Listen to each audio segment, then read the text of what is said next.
Bueno, continuamos entonces navegando un poco con el tema del apóstol Pablo. Ese es el tema nuestro ahora, hablar sobre el apóstol. Bueno, avanzando entonces, hay un tercer tema que es muy discutido dentro de los acercamientos que se tiene a la obra paulina. Y una de las cosas que se le critica, diríamos, si se puede llamar así, o que se le señala a Pablo, es que él parece ser que no muestra interés por el Jesús histórico, ¿no? Por el Jesús, pues que tuvo una mamá, un papá, que tuvo hermanos, ¿no? Que tuvo una familia, que tuvo un oficio, que tuvo una vida, diríamos, ¿no? Entonces, se le reprocha que su teología no esté fundada o no esté enraizada en Jesús, en el Jesús histórico. Entonces, por eso la pregunta es, ¿sin interés por Jesús? ¿Será que Pablo, su teología estaba sustentada en algo que no tenía nada que ver con el Señor? Y hay dos preguntas fundamentales que nos hace pensar eso, ¿no? ¿Llama la atención que Pablo, o no llama la atención, lo voy a leer como la pregunta, no llama la atención que Pablo, que no conoció personalmente a Jesús, apenas menciona en sus epístolas la persona y la doctrina del Jesús histórico? Y la respuesta es sí, por supuesto que llama la atención, sobre todo considerando que sus escritos pues son los primeros, algunos de sus escritos fueron primeros antes que el Evangelio de Marcos, ¿no? Este, donde en el Evangelio de Marcos vemos claramente todo lo que tenía que ver con la persona de Jesús. Entonces, sí llama la atención de que él en sus epístolas apenas mencione todo esto de la vida del Jesús histórico.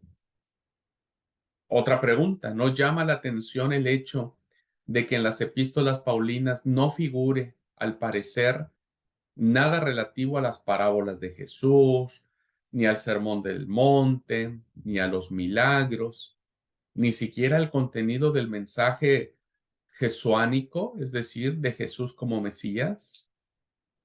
Y sí, llama la atención porque evidentemente no hay un señalamiento claro, específico de que Pablo haya tomado una enseñanza de Jesús, una parábola, un milagro, una expulsión de demonios, etcétera, ¿no es cierto?, que Jesús hizo y que la haya tomado como para hacer su interpretación o hacer su teología. ¿Será esto cierto de que Pablo nada tenía que ver su mensaje con la persona de Jesús? Y la respuesta, hermanos, pues evidentemente es no, no, porque entendemos que Pablo tenía una intención diferente, un abordaje diferente. Así como los evangelios abordaron la persona de Jesús desde ángulos diferentes o desde propósitos diferentes, pues Pablo también planteó un acercamiento a la figura de Jesús de una manera diferente. Y lo vemos en estos dos razonamientos, dos razonamientos. Primero, el primer razonamiento, hermanos, que nosotros podemos plantear para entender que Pablo no estaba alejado de la persona de Jesús, es que la teología paulina, en el centro de esta teología, no está el hombre como tal, ¿no es cierto?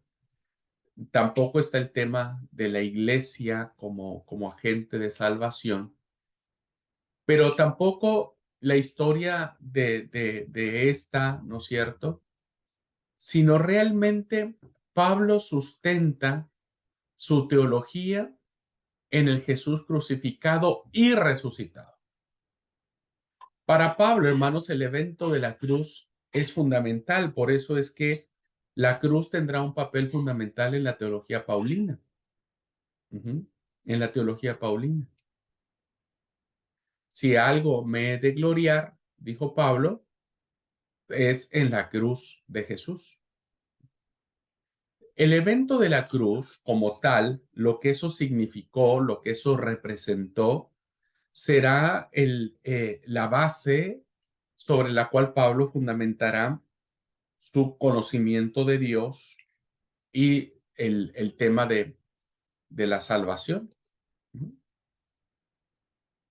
Pero el evento de la cruz no tiene sentido para Pablo como un evento diferente si no está unido a la resurrección. Si Cristo no resucitó, diría Pablo en alguna de sus cartas, entonces vana es nuestra fe.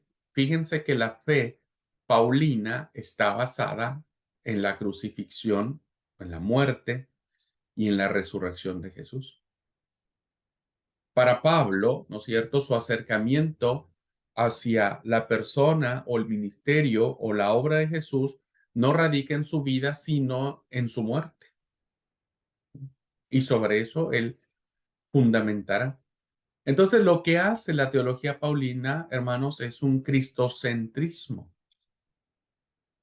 Un cristocentrismo que va a favor del ser humano, pero que si ese ser humano no tiene un punto de llegada, entonces no tiene razón de ser. Entonces, el cristocentrismo que encamina al hombre lo lleva al teocentrismo.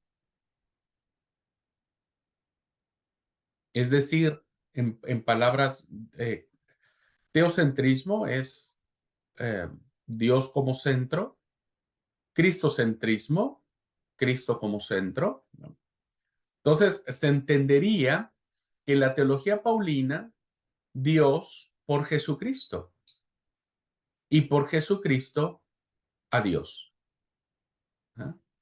Dios por Jesucristo, es decir, la razón de ser de, de Jesús está basada en el Padre, en Dios. Pero no se puede llegar a Dios si no se hace por medio de Jesucristo. Entonces, para Pablo es fundamental la figura de Jesús como el mediador, como el mediador. La figura de Jesús es fundamental porque a través de su muerte y de su resurrección, uno puede llegar a comprender a Dios. Entonces, esta es la fórmula básica de la teología paulina. No por obras para que nadie se gloríe, porque la salvación es un don de Dios. Es decir, todo lo que tiene que ver con nuestro bienestar viene de Dios, pero tiene que llegarse a Él, a ese bienestar por medio de Jesucristo. Entonces, no es cierto que Pablo no tenga un interés por Jesús, sino realmente su interés por la figura de Jesús es mucho más profunda en función de cómo a través del Cristo resucitado nosotros podemos tener vida en Dios. Repito, cómo a través de nosotros en el resucitado podemos tener vida en el Padre. Y este va a ser el pensamiento que va a desarrollar Pablo en muchas de sus cartas, de sus epístolas. Entonces, el centro de la teología paulina está Cristo, es el cristocentrismo, que deriva en el teocentrismo, que termina o que conduce o que lleva al encuentro con Dios. Entonces, el primer razonamiento que podemos nosotros arguir para decir que Pablo no es que no tenía interés en Jesús, simplemente su interés estaba basado en un propósito mucho mayor que tiene que ver con la resurrección de Jesús y cómo en la muerte de Jesús nosotros tenemos vida para con Dios. Y el segundo razonamiento es que Pablo sí tiene interés en el Jesús histórico porque evidentemente el que se le revela a Pablo en la teofanía de su encuentro rumbo a Damasco, ¿no? Evidentemente es un personaje, Jesús se presenta a Pablo como un personaje que existió, que es real, por si no Pablo hubiese entendido que era una mentira lo que él vio. Entonces, quien se le aparece es un personaje real que existió, ¿no? Pero el interés que tiene Pablo sobre el Jesús histórico está más unido o está más relacionado con el Jesús según el Espíritu. Cómo el Espíritu de Jesús se hace presente en la vida del ser humano, en el interior, en el alma de la persona, para que es el Espíritu de Jesús, ¿no es cierto? El que haga la plena transformación, el que haga la metamorfosis, ¿no? La metanoia, el cambio de un ser carnal a un ser espiritual. Pablo no concibe la metanoia en el ser humano sin el Espíritu de Jesús. Entonces, el personaje histórico reviste una cualidad divina. Pablo nunca desecha la humanidad de Jesús. Pablo no es un doceta, evidentemente que no. Pablo no es un doceta. Pablo sabe que Jesús vivió en carne verdaderamente, que comió y bebió, ¿no es cierto? Que murió realmente, pero que ese significado de la vida de un ser como Jesús, de un ser humano como Jesús, ¿no? Ahora, en la experiencia eclesial, en la experiencia y la comunión de la iglesia, solo es a través del Espíritu de Jesús quien puede ayudarnos a lograr esa transformación. Claro que Pablo habla sobre Jesús y del Espíritu de Jesús, ¿no es cierto? Que nos convence, nos redarguye, nos hace esta transformación, ¿no? Una gran cátedra de este tema se encuentra en la carta a los romanos, la epístola a los romanos. Déjenme buscarlo.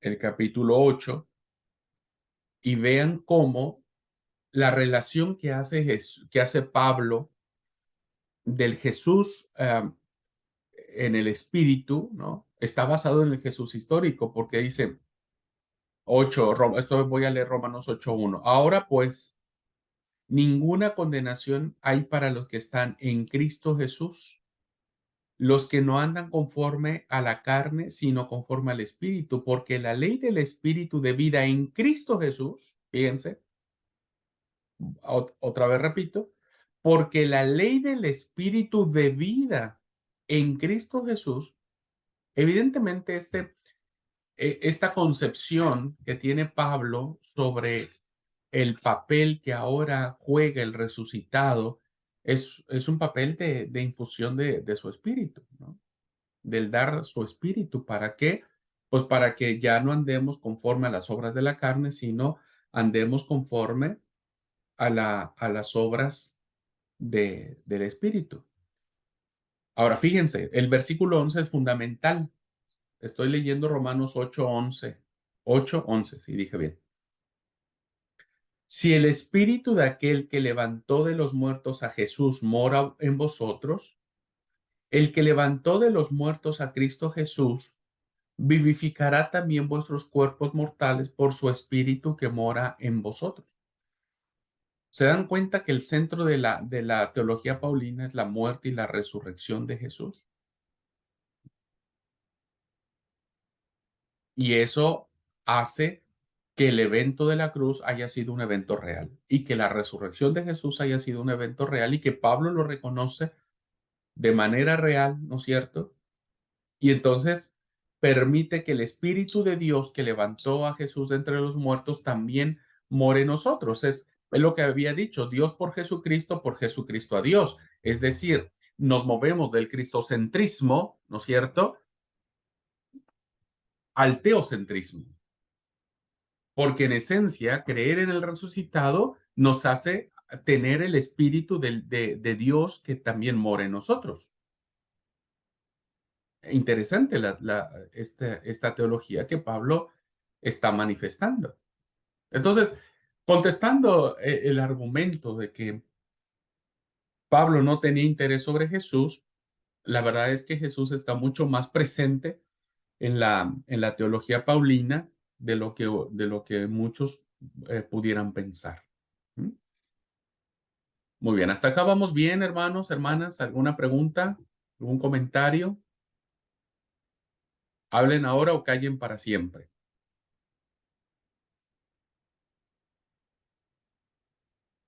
Anímense a hablar, a preguntar.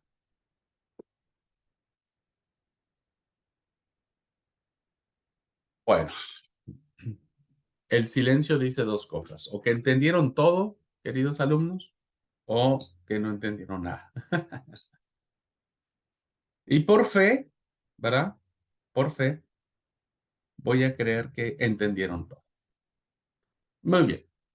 Hay un cuarto punto, ¿no? Que acuérdense que estamos, la clase pasada, la clase de ayer y la de ahora, pues tener un acercamiento allí, viste, un tanto generalizado pues, con la figura central de las cartas, que es su autor, ¿no? Entonces, tenemos que conocer a mayor profundidad el pensamiento de Pablo, pues, para entender lo que él escribió. Siguiendo esta línea de que la teología paulina no es una teología desprovista del cristocentrismo, porque recuerden que al final de cuentas, pues la fe en Jesús es lo que nos salva, ¿no? Solo la fe en Jesús.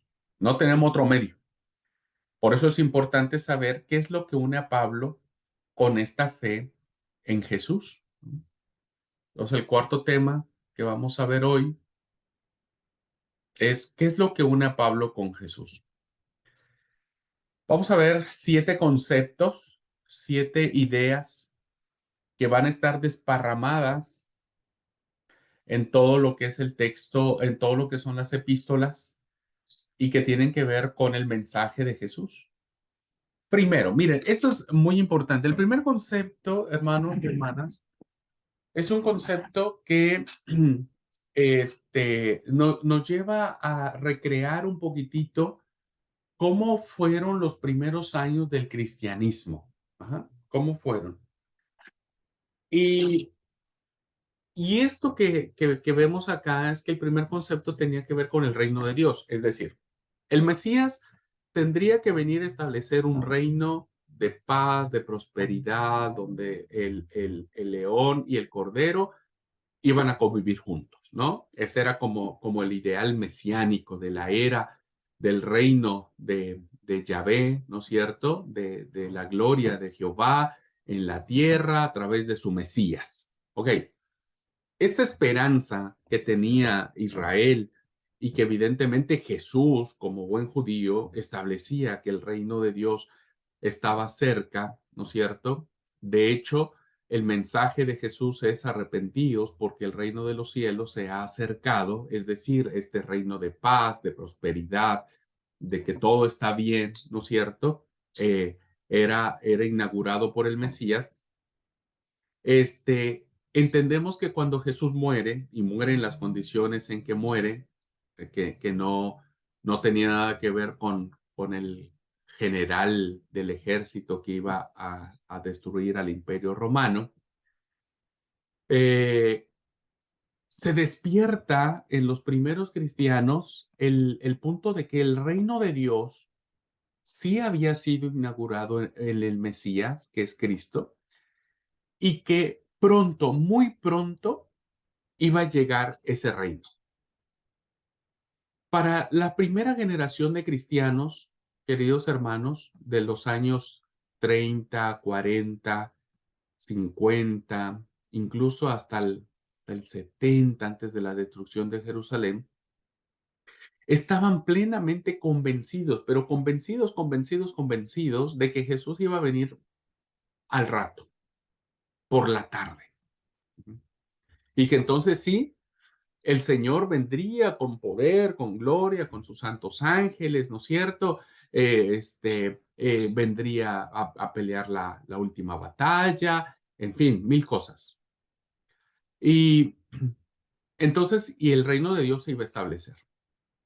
Bueno, esta idea, hermanos, que permeó tanto en los primeros cristianos, pues evidentemente Pablo también la tenía. Pablo vive en intensa espera de la inminente llegada del reino de Dios, que es esperada por muchos judíos. Pablo también creía, hermanos, que Dios iba a venir, que Jesús iba a venir pronto. Por eso la urgencia que tiene Pablo de predicar el evangelio y de que la mayor cantidad de personas posibles puedan entrar en el reinado del Mesías, de Jesús el Cristo. Entonces, uno de los grandes conceptos que tenemos, hermanos, y que podemos recrear de cómo la iglesia primitiva, por eso ustedes van a ver textos donde dicen que la gente vendía todo cuanto tenían, ¿no es cierto? Que daban los bienes a los pobres, porque ellos decían, Jesús viene a la tarde, yo no necesito tener mi casa, mi chacra, mi terreno, ni nada, porque en el reinado del Mesías, pues todo va a ser para nosotros, ¿no? Entonces, la gente se despojaba de eso, ¿no?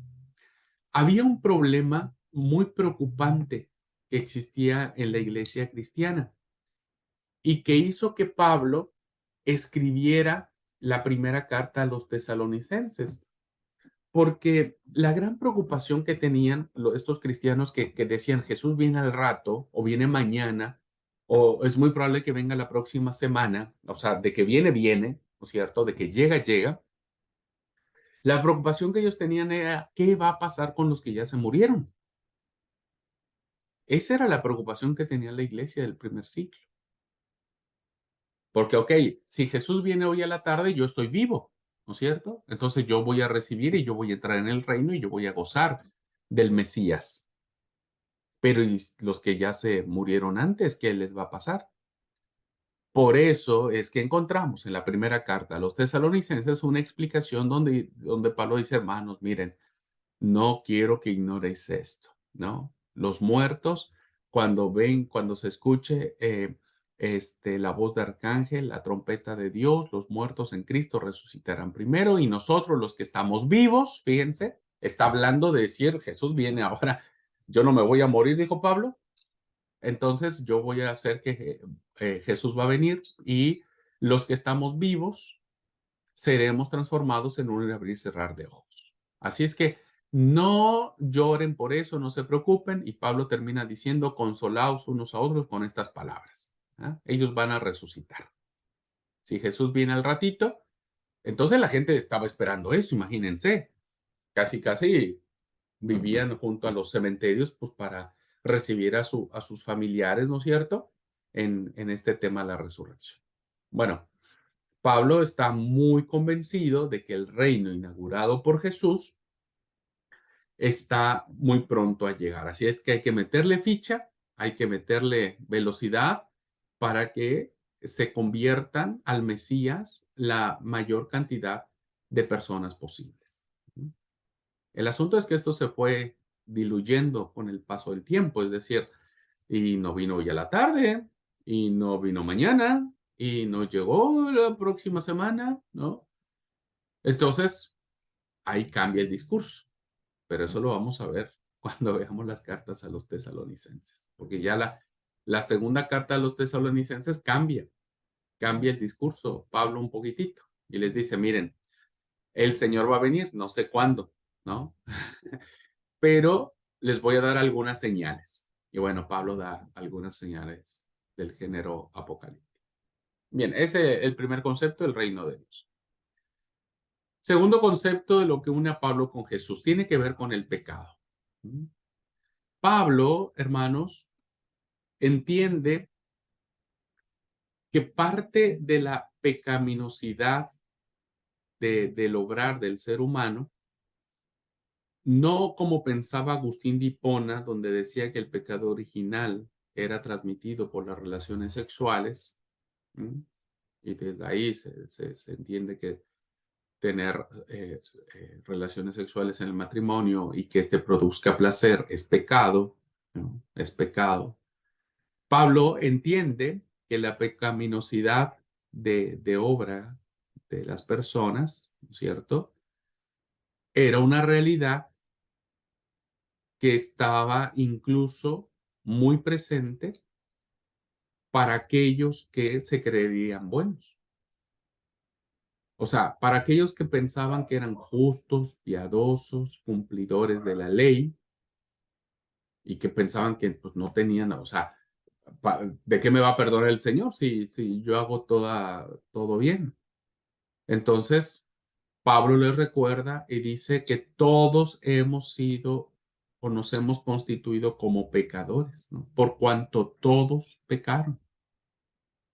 La palabra todos implica la universalidad del género, de la humanidad, ¿no es cierto? Entonces dice, por cuanto todos pecaron, están destituidos de la gloria de Dios, porque la paga del pecado es muerte.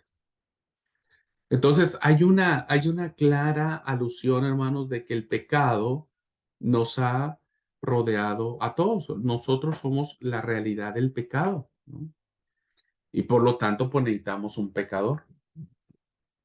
No son las obras las que te justifican. No puede decir alguien, yo no tengo pecado porque estoy cumpliendo la ley. Más bien por la ley nos hace ver claramente, dice en una de las defensas que hace Pablo, la ley nos hace claramente ver el pecado que hay en nosotros. Pablo en alguna de sus cartas dirá, miserable hombre de mí, ¿quién me librará de este cuerpo de muerte? Entonces, el pecado alcanza a todo el ser humano y por lo tanto el pecado está presente en nosotros, en esta realidad de la consecuencia que tiene la caída, ¿no? Por eso Pablo dijo, por un hombre, Adán, entró el pecado y consecuentemente la muerte, pero por otro hombre entró la vida.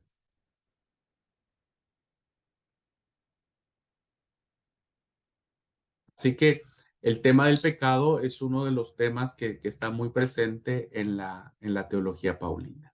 ¿Sí? Tercer concepto, el cambio interior, la metanoia, ¿no? El cambio, la metamorfosis, la transformación. Y este tema lo vemos en todas sus cartas porque evidentemente el tema central que tiene Pablo para las iglesias es que los miembros de las iglesias, los cristianos de las iglesias, pues tienen que dar evidencia de que ha habido una transformación en su ser interior. Dice, también Pablo ve al hombre en crisis. El hombre está en crisis y hace un llamamiento a la fe exigiendo un cambio interior, un cambio real, un cambio verdadero. Entonces, el mensaje del reino de Dios está resumido en él, en la palabra de la cruz de Cristo, que es la piedra de escándalo, ¿no? Y lleva a la crisis de la vanagloria, tanto judía como helenística, ante Dios. Si no hay un cambio que derribe aquellas cosas que nos alejan de Dios, ¿no? Entonces no hay una evidencia. Si nosotros seguimos siendo orgullosos, vanidosos, si seguimos siendo mentirosos, ambiciosos, eh, hurtadores, si nosotros seguimos ah, guardando odio, rencor, bronca, etcétera, etcétera, etcétera, entonces no ha habido un cambio que para Pablo decía, con Cristo estoy juntamente crucificado. ¿Recuerdan Gálatas 2:20? ¿Y la crucifixión de dónde viene? Pues de la cruz de Cristo, ¿no? Por eso Pablo une el cambio interior con la cruz. ¿Por qué? Porque para hacer cambio dentro de nosotros, para hacer un cambio, muchas veces se tiene que pasar por la cruz. Es decir, cambiar no es fácil, requiere un gran esfuerzo, un gran sacrificio, dedicación, requiere requiere esfuerzo, requiere muchas cosas, ¿no? Y entonces, evidentemente, Pablo dice en Gálatas 2:20, con Cristo estoy juntamente crucificado y no vivo más yo, sino Cristo vive en mí. Lo que antes viví en la carne, ahora lo vivo, ¿no? Ahí está, cambio interior, transformación. Y ahora lo vivo en la fe del Hijo de Dios, el cual me amó y se entregó a sí mismo por mí. Para Pablo, evidentemente, si queremos tener un cambio radical, auténtico y sincero, pues tenemos que pasar por la cruz. Por eso yo les decía antes, cuando alguien no está dispuesto a soportar las penalidades que Pablo pasó y que por alguna cosita chiquitita, porque el pastor me vio feo, ya no quiero ir más a la iglesia, pues eso significa que la persona no está convencida de que para cambiar ese tipo de reacciones tiene que crucificarse, diríamos, ¿no?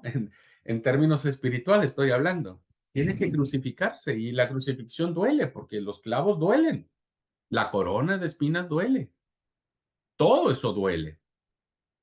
Entonces, para Pablo sabía, ¿no es cierto?, que la cruz de Cristo representa el dolor, el sufrimiento y la entrega misma, pero solamente cuando alguien está dispuesto a entregarse, queridos hermanos, puede tener cambio interior verdadero.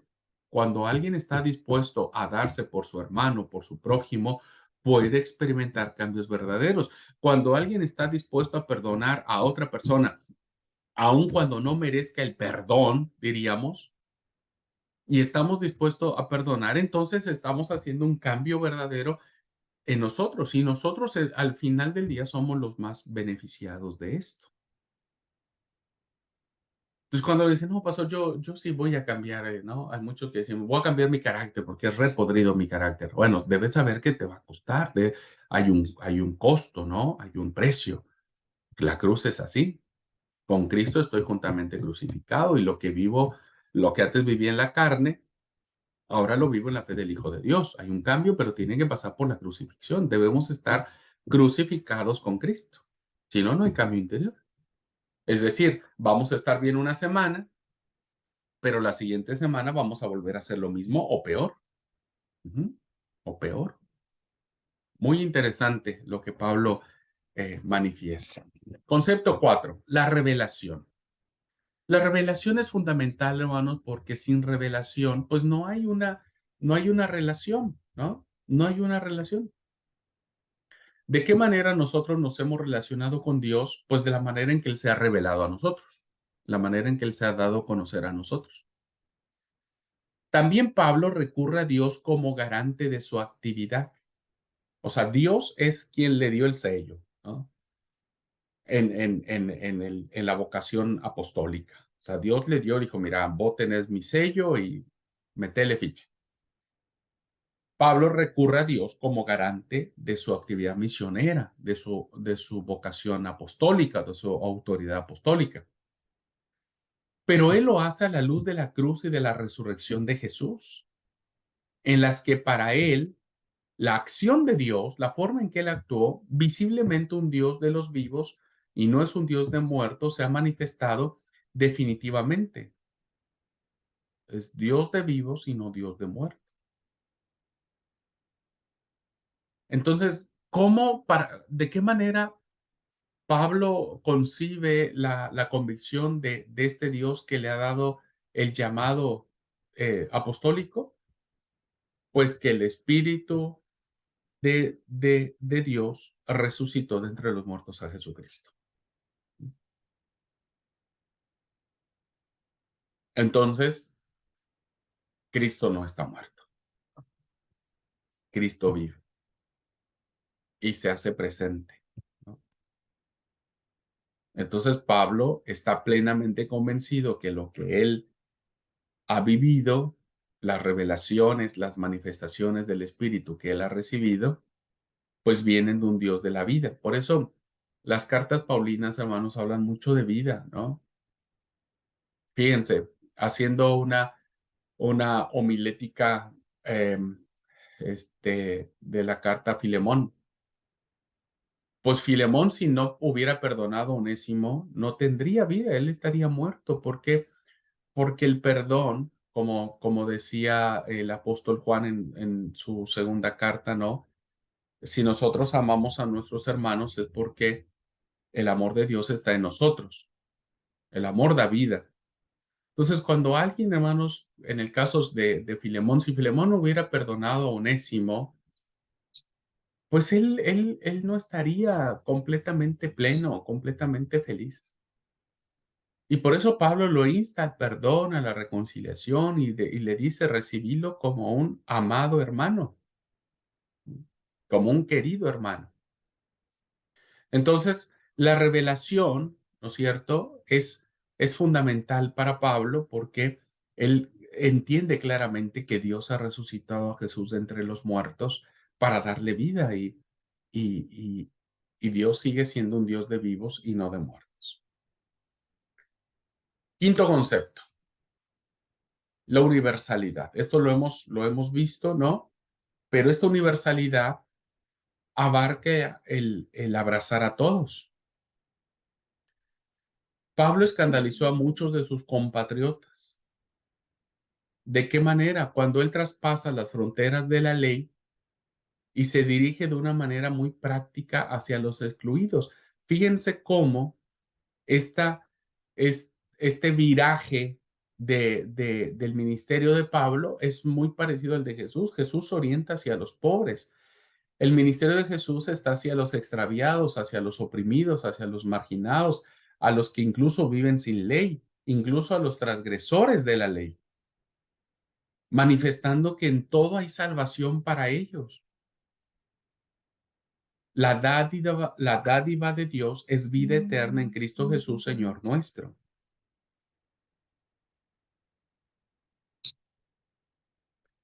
O sea, hay salvación para todos, ¿no? Una salvación que evidentemente pretende con todas sus fuerzas eh, darle una vida plena a todas las personas.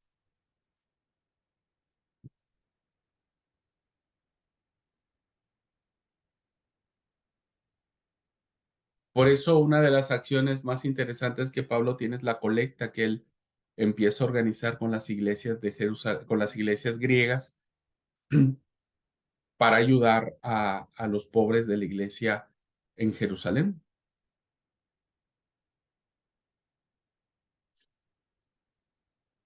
Y esta actitud que tiene Pablo, ¿no?, pues de ir hacia los desprotegidos, pues es una actitud pues muy propia eh, de Jesús, ¿no? Muy propia de Jesús.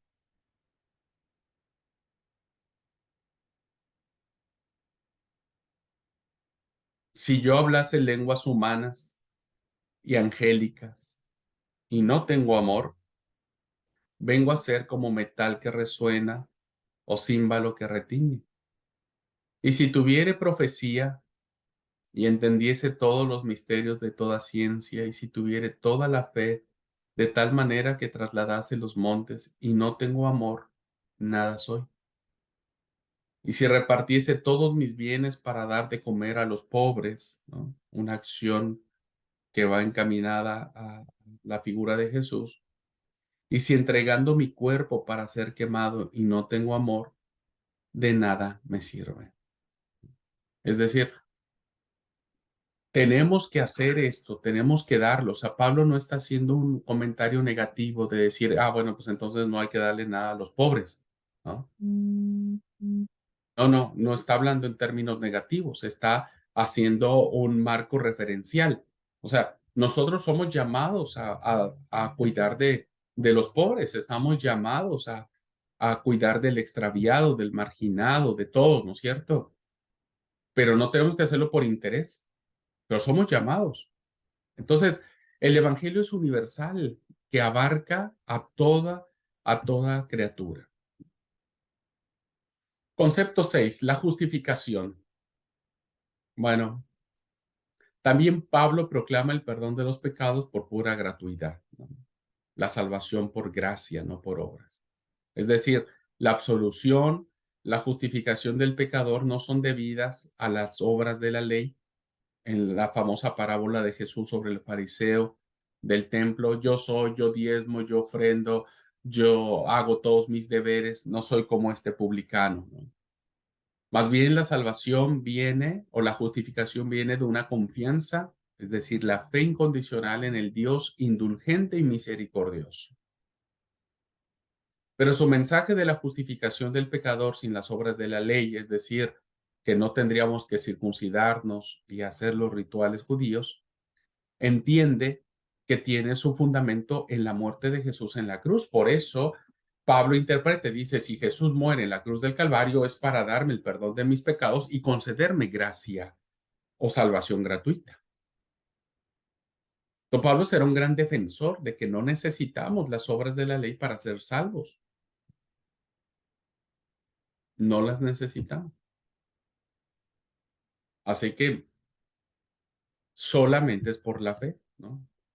Pablo lo diría claramente en este gran pasaje que movió a Martín Lutero, donde dice, porque no me avergüenzo del Evangelio, porque es poder de Dios para salvación a todo aquel que cree, al judío primeramente y también al griego, porque en el Evangelio, en la buena noticia, la justicia de Dios, la justificación, ¿no? Se revela por fe y para fe, como está escrito, mas el justo por la fe vivirá. Mas el justo por la fe vivirá. Entonces, evidentemente, la justificación que hace Pablo tiene que ver con la salvación por gracia. Y finalmente, hermanos, tenemos pues esto que leí ahora que tiene que ver con el amor. Pablo es alguien que ama.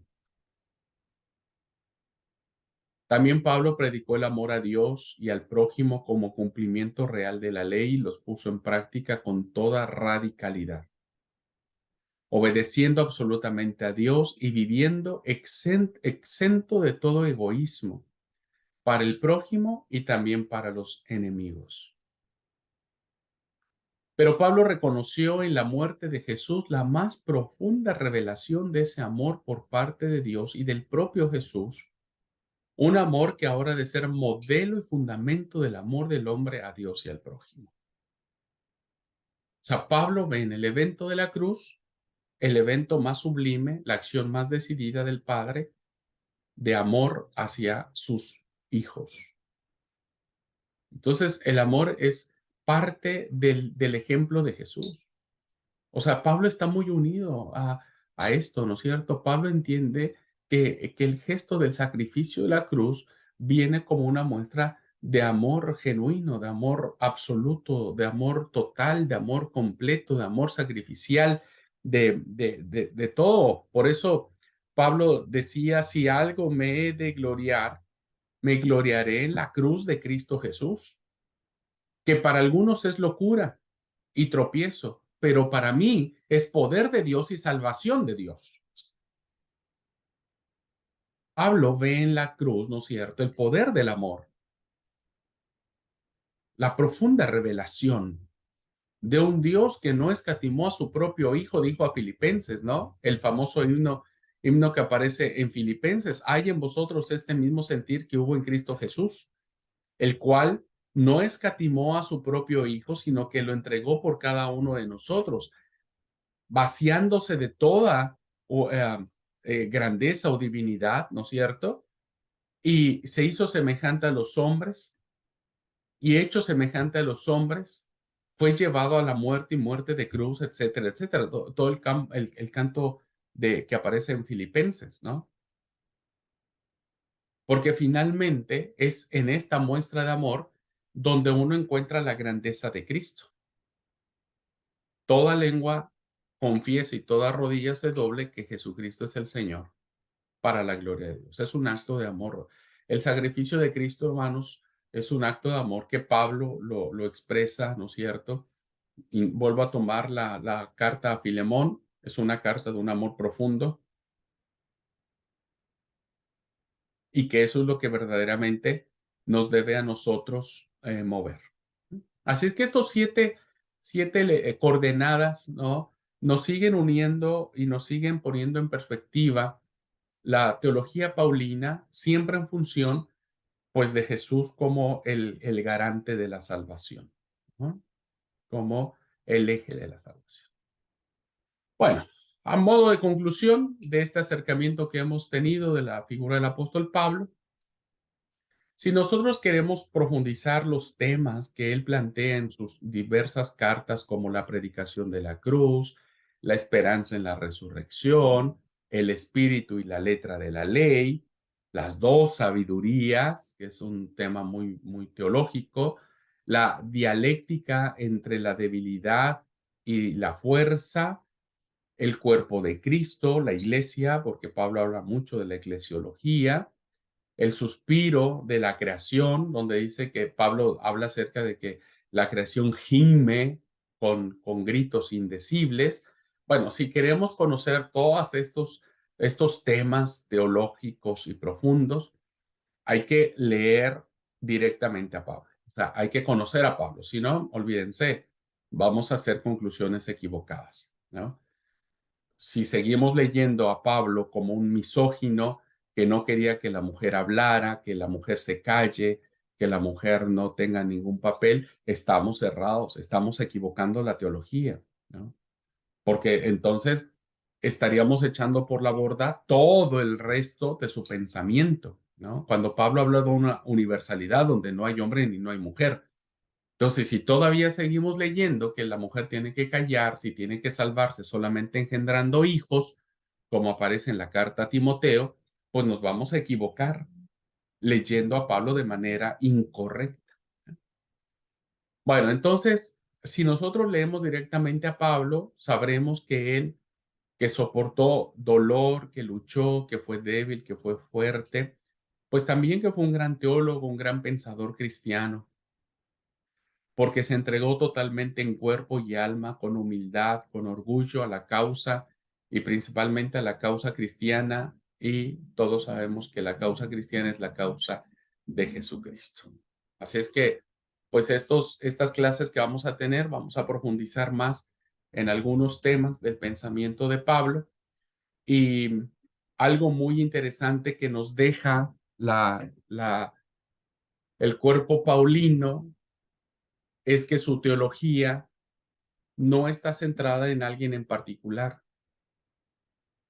Su teología nos advierte una vez y otra vez que el Señor no es el apóstol, el Señor no es Pedro, el Señor no es Pablo, Jesús es Quirios, ¿no?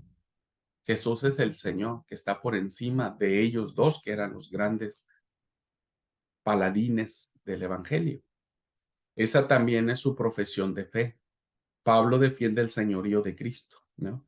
Baste leer la carta a los colosenses para leer claramente cómo se explica la preeminencia y el poder de Cristo. Él es la imagen del Dios invisible, el primogénito de toda creación, porque en él fueron creadas todas las cosas, las que hay en los cielos, las que hay en la tierra, visibles e invisibles, sean tronos, sean dominios, sean principados, sean potestades, todo fue creado por medio de él y para él. Y él es antes de todas las cosas y todas las cosas por en él subsisten. Y él es la cabeza del cuerpo que es la iglesia, él es el que es el principio, el primogénito de entre los muertos, para que en todo tenga la preeminencia, por cuanto agradó al Padre que en él habitase toda plenitud. ¡Wow! ¡Qué increíble! Para Pablo, hermanos, el señorío de Cristo es fundamental y es importante. Y ese Señor, el que está, en el que en él está toda la plenitud, quiere que sus mandamientos, sus ordenanzas, su vida, norme a la iglesia y nos transforme a nosotros, ¿no? Entonces seamos capaces de soportar 40 latigazos menos unos, naufragios, peligros de muerte, hambre, persecución, sufrimientos, etcétera, etcétera. Entonces vamos a entender muchas cosas de nuestra vida cristiana. Y bueno, Nadie sabía mejor que el propio Pablo que él no era el superhombre, evidentemente, él conocía sus debilidades, ¿no? Por eso, cuando Pablo dice, yo le he orado al Señor para que quite este aguijón 3 veces, el Señor me ha dicho, no, bástate mi gracia porque mi poder se perfecciona en tu debilidad. Nadie tuvo mayor conciencia de la propia humanidad y fragilidad, contrarias a toda pretensión de ser infalibles, ¿no? Contrario a mucho decir, oh, yo no me equivoco, yo soy perfecto, yo, yo hago bien las cosas, yo las hago mejor, todos los demás no hacen bien las cosas. Esos rasgos de infabilidad, ¿no es cierto? Pablo no los tiene. Él se reconoce con sus defectos, con sus virtudes, ¿no? Con sus falencias. Fue un apóstol que siempre vio claramente que él quedaba por muy detrás de la causa de Jesucristo, que le faltaba un montón de cosas, ¿no? Pero jamás cayó en la desesperación, jamás se resignó, nunca renunció a la alegría, ¿no? Al optimismo, a la esperanza. Fue un hombre que estuvo muy consciente de su realidad, que no quedó cruzado de brazos, que siempre fue proactivo, que siempre fue para adelante, pero que no hay un rasgo de resentimiento, de bronca, de decir, la pocha, che, mira, que me metí, que no sé qué, que no sé cuándo, no. Así que bueno, aprendemos mucho de este gran hombre, ¿no es cierto? Y termino la clase leyendo sus propias palabras. Quiero citar las palabras de un hombre que hace más de 2000 años escribió al respecto y con esto termino la clase. No es que lo tenga ya conseguido, ni que yo ya sea perfecto, sino que continúo mi carrera por si consigo alcanzarlo, porque yo mismo he sido alcanzado por Cristo Jesús. Yo, hermanos, no creo haberlo alcanzado todavía. Pero una cosa hago, olvido lo que dejé atrás y me lanzo a lo que está por delante, corriendo hacia la meta. Intento conseguir el premio, la vocación celestial que Dios nos ofrece en Cristo Jesús.